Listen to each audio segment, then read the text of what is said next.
Witness, I want to ask you one or two questions on a general matter. Am I right in saying that in towns and villages in many parts of the country there were glass cases exhibiting the Stürmer set up? Es gab an vielen Orten sogenannte Stürmerkästen, das ist richtig. Were they set up by the party? Davon ist mir nicht das Geringste bekannt. You cannot tell me, can you, whether it was whether those notice cases were set up on the instructions of either the Kreis or Ortsgruppenleiter?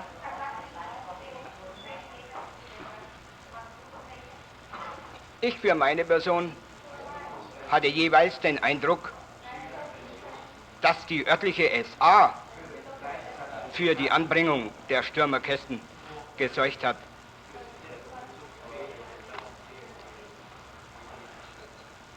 There were also, were there not, both in towns, particularly holiday resorts, and over the countryside, notices saying that Jews were undesirable. Juden sind unerwünscht. Ich habe solche Tafeln in verschiedenen Gegenden Deutschlands gesehen. Do you know whether they were set up on the instructions and by the authority of the local political leader? Das ist mir unbekannt. Very well. My Lord, I have one new document which was put to this witness before the Commission. Perhaps I might draw the Tribunal's attention to it now and to the relevant parts. It's document D901A, which will become GB 546.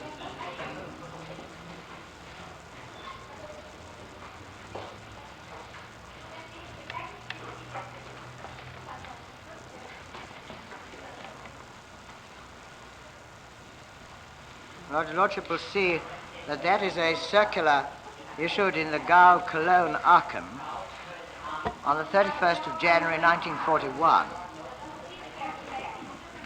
And it contains instructions to all Kreis and Ortsgruppen organizations, Leiters, regarding the installing and keeping of card indexes of household.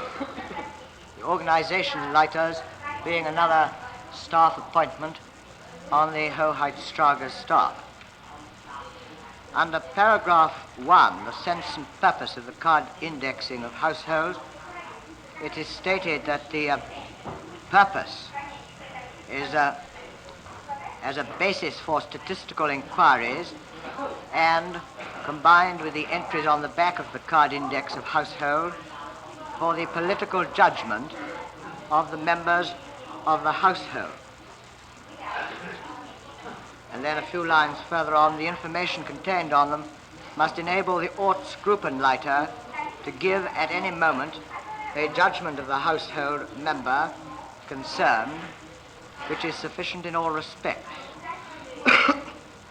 My Lord, under paragraph 5, the Blockleiters must be in possession of lists which contain the same printed text as the household card index and which are to be provided with the necessary entries by the Blockleiters: family status, party membership, membership of an organization, affiliated body, etc.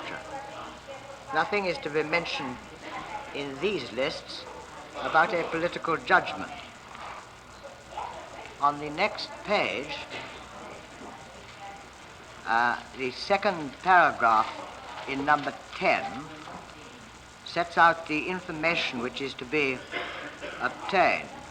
Halfway down that paragraph, it is thus to be recorded, since when the Völkische Beobachter was subscribed to, whether the family already possessed a swastika flag before the 1935 flag law,